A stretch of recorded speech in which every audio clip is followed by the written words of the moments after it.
ఉత్తర తెలంగాణలోనే అధిక విస్తీర్ణంలో పత్తి పంట సాగయ్యే ఆదిలాబాద్ జిల్లా రైతాంగానికి వ్యవసాయం గుదిబండలా మారుతోంది. గత కొన్నేళ్లుగా వ్యవసాయం అంతగా లాభసాటిగా లేకపోయినా తప్పనిసరి పరిస్థితుల్లో రైతులు పంటలు సాగు చేసుకుంటూ అప్పో సప్పో చేసి కుటుంబాల పోషణ చేసుకుంటూ ఉన్నారు. అలాగే వ్యవసాయాన్ని కొనసాగించుకుంటున్నారు. గతంలో బీటీ పత్తి విత్తనాలు మార్కెట్లో లేకముందు దేశీయ విత్తనాలతో రైతులు ఆశించిన స్థాయిలోనే పంటల దిగుబడి సాగించేవారు. ప్రస్తుతం BT1 తర్వాత BT2 రకం విత్తనాలతో రైతులకు ఆశించిన ప్రయోజనాలు కలగలేదని రైతు సంఘాల నేతలు పేర్కొంటున్నారు. BT రకం పత్తి విత్తనాలతో విత్తనాలు మొలకెత్తిన తర్వాత దాదాపు 40 రోజుల వరకు చీడపీడల బెడద ఉండేది కాదు. ఇదే ఈ పత్తి విత్తనాల మార్కెట్లోకి వచ్చిన మొదట్లో పరిస్థితి. అయితే ప్రస్తుతం నకిలీ రాజ్యమేలుతున్నాయి. ఈ BT2 రకం విత్తనాలతో ప్రయోజనం లేకుండా పోయి పెట్టుబడులు పెరిగిపోతున్నాయని రైతులు వాపోతున్నారు. అయితే 120 రోజుల నుండి పత్తి విత్తనాల సాగు చేస్తారు. అప్పటి నుండి గులాబీ రంగు పురుగు ఆశించడంతో ఆశించిన దిగుబడి రాకపోవడం లేదు. దీంతో పెట్టుబడులు సైతం తిరిగి రాని పరిస్థితుల్లో పంటలను తొలగించి మానసిక క్షోభకు గురవుతున్నారు. దీనికి ప్రభుత్వాలు అధికారులు అధ్యయనం చేయాలని రైతులు విజ్ఞప్తి చేస్తున్నారు. కాంగ్రెస్ గవర్నమెంట్ వచ్చిన నుంచి రైతుల పరిస్థితి గ్రామాలలో చూస్తే అరణ్య గోచరంగా ఉన్నది. మంచి రైతు ఈరోజు గ్రామాలలో మంచి రైతుని అడుగున కూడా కొద్ది గొప్ప పంట వండి ఆ మనిషి కూడా బాధలో ఉన్నాడు. కష్టాలు ఉన్న రైతు అయితే ఇంకా కష్టాల మురుగున పడ్డాడు. మంచి రైతులకు కూడా సమయంకు టీఆర్ఎస్ గవర్నమెంట్ ఉన్నప్పుడు రైతు బంధు సకాలంలో వస్తే విత్తనాలు ఎరువులు మిగతా ఏ కార్యక్రమం కన్నా 2 విడతలు ఇచ్చిన డబ్బులతోటి రైతు ఎంతో మెరుగున పడ్డది. ఆదిలాబాద్ జిల్లాలోని ఆదిలాబాదు నియోజకవర్గం ఆదిలాబాద్ పట్టణంలో కమిషన్ ఏజెంట్లు ఏదైతే దళాలనే వ్యవస్థని పూర్తిగా రూపుమార్చి వారు దుకాన్లు బంద్ చేసుకున్న పరిస్థితిని చూసినాం. మరి సంవత్సరంలోపే మళ్ళా ఈ సంవత్సరము మళ్ళా దళాలి వ్యవస్థ అనేది వచ్చి మరి రైతుల పరిస్థితి నిజంగా చెప్పాలంటే ఆత్మహత్యలు జరుగుతున్నాయనంటే ఆత్మహత్యలు ఏ మనిషి కూడా వట్టిగా చేసుకోవడు. ఎవరికైనా ప్రాణం మీద ఎవరికి ప్రేమ ఉండదు.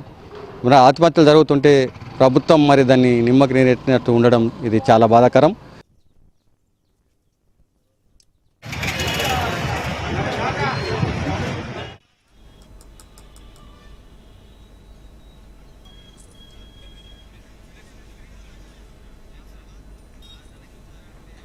ఆదిలాబాద్ జిల్లాలో గత 10 రోజుల వ్యవధిలో పురుగుల మందు తాగి 3, ఉరివేసుకుని 1 ఆత్మహత్యకు పాల్పడిన ఘటనలు రైతాంగాన్ని కలవరపరుస్తున్నాయి.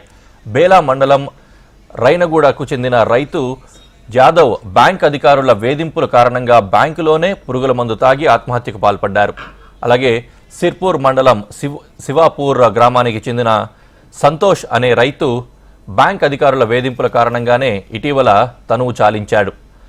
అలాగే గుడిహత్నూరు మండలం నేరేడిగుండ తాండాకు చెందిన గజానంద్ కూడా పత్తి రైతు గత కొద్ది రోజుల క్రితం అప్పుల బాధతో పురుగుల మందు తాగి ఆత్మహత్యకు పాల్పడగా బజార్ హత్నూరు మండలం వర్ధమన్నపేట గ్రామానికి చెందిన రైతు నర్సయ్య పొలంలోనే ఉరివేసుకుని ఆత్మహత్యకు పాల్పడ్డాడు. ఇలా లింగోజీ తాండాకు చెందిన పత్తి రైతు కూడా అలాగే గోకుల్ అనే రైతు సైతం పురుగుల మందు తాగి ఆత్మహత్యకు పాల్పడ్డాడు. ఇవన్నీ కూడా రైతులను కలవరపరుస్తున్నాయి.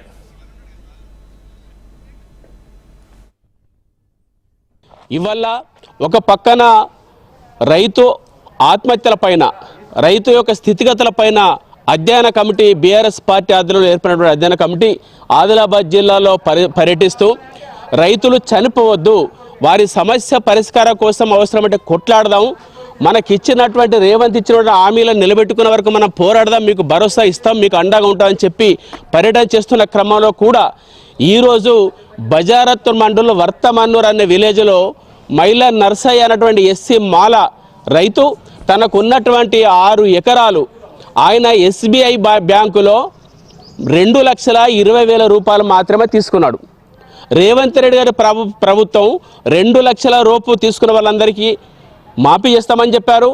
2 లక్షల పైన తీసుకున్నా కానీ పైన అమౌంట్ కట్టుకుంటే 2 లక్షలు మాఫీ చేస్తామని చెప్పారు. కానీ కేవలం అక్కడ నర్సయ్య తీసుకున్నటువంటి 2,20,000 లోను అది మాఫీ చేయకపోవడం వల్ల ఒక పక్కన SBI బ్యాంక్ వాళ్ళు వేధింపులు చేయడం వల్ల గత రాత్రి నిన్న రాత్రి చేనులో చెట్టుకు ఉరేసుకొని చనిపోయేలా ఉదయం ఒక మృతదేహాన్ని అనేది చూడడం జరిగింది.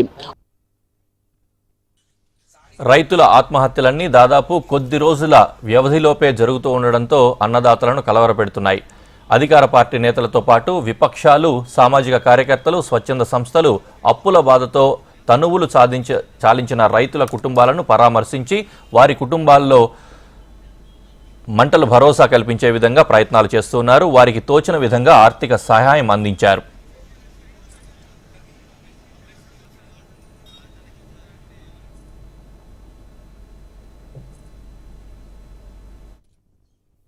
రేవంత్ రెడ్డి ప్రభుత్వం కాంగ్రెస్ పార్టీ అధికారంలోకి వచ్చిందనంటే ముఖ్య ప్రధాన ఉద్దేశం ఏంటంటే రైతుల రుణమాఫీ చేస్తామని చెప్పి తర్వాతనే ఇలా రైతులందరూ ఏకంగా ఓట్లేసి కాంగ్రెస్ ప్రభుత్వాన్ని తెలంగాణ రాష్ట్రంలో తీసుకురావడం జరిగింది. కానీ ఇలా చూసినట్టయితే సంవత్సరం అయినా కూడా కాంగ్రెస్ పార్టీ అధికారంలోకి వచ్చి సంవత్సరం తర్వాత కూడా రైతు రుణమాఫీ సరిగ్గా కాలేదు. కొంతమందికే రైతుల రుణమాఫీ చేసిండ్రు. 2 లక్షలు పోని కనీసం ఒక 50,000 ఉన్న వాళ్ళకు కూడా చాలామంది రుణమాఫీ కాలేదు. కాబట్టి ఇలా రైతులు ఏం తోసని స్థితిలో ఇలా ఆత్మహత్యలు చేసుకోవడం జరుగుతూ ఉన్నది. దీన్ని ప్రభుత్వం ఆలోచించాలి. ఎందుకంటే ఇలా దేశం రైతే రాజు, రైతు లేనిది రాజ్యం లేదు అన్న అటువంటి ఇలా రైతులు పిట్టలు రాలినట్టు రాలి చనిపోతూ ఉన్నారు. కాబట్టి దీన్ని కాంగ్రెస్ ప్రభుత్వం రేవంత్ రెడ్డి గారు దీన్ని దృష్టిలో పెట్టుకోవాలని చెప్పేసి కోరుతున్నాను. ముఖ్యంగా రైతులు ఇలా అనేక కష్టాలు పడి అప్పులు తీసుకొచ్చుకుంటా పంటలు పండించుకున్నారు. గతంలో ఉన్నటువంటి పాలకులు కానీ గతంలో ప్రభుత్వం కొంత రైతులకు ఆసరగా ఉండి రైతు బంధు లేకపోతే రైతు బీమాను అట్లా అనేక కొన్ని రకాలు పెట్టి ఇలా రైతుల్ని ముందుకు కొంచెం నడిపించడం జరిగింది. కానీ ఇలా కాంగ్రెస్ ప్రభుత్వం వచ్చిన తర్వాత రైతు భరోసా ఆశతో చాలామంది అప్పులు తెచ్చుకుని రైతులు ఇలా పెట్టుబడి పెట్టుకున్నారు. ఆ పెట్టుబడికి సరిగ్గా వెళ్ళకపోవడంతో ఇలా రైతులు ఏమి తోసని స్థితిలో ఇలా చనిపోవడం జరుగుతూ ఉన్నది. డిసెంబర్ 2003 నుండి జనవరి 2025 వరకు 13 నెలల కాలంలో ఉమ్మడి ఆదిలాబాద్ జిల్లా వ్యాప్తంగా 36 రైతులు ఆత్మహత్యలకు పాల్పడగా ఈ జనవరి మాసంలోనే 6 పత్తి రైతులు ఆత్మహత్యలకు పాల్పడ్డారు. మొత్తంగా రైతుల వరుస ఆత్మహత్యలు రైతాంగాన్ని కలవరపెడుతుండగా రైతులకు నాణ్యమైన విత్తనాలు, ఎరువు అందించి పెట్టుబడులను కొలమానంగా తీసుకొని ప్రభుత్వం మద్దతు ధర కల్పించి అప్పుల నుండి గట్టెక్కించి ఆర్థికంగా కుంగిపోకుండా భరోసా నింపాలని పలువురు విజ్ఞప్తి చేస్తున్నారు.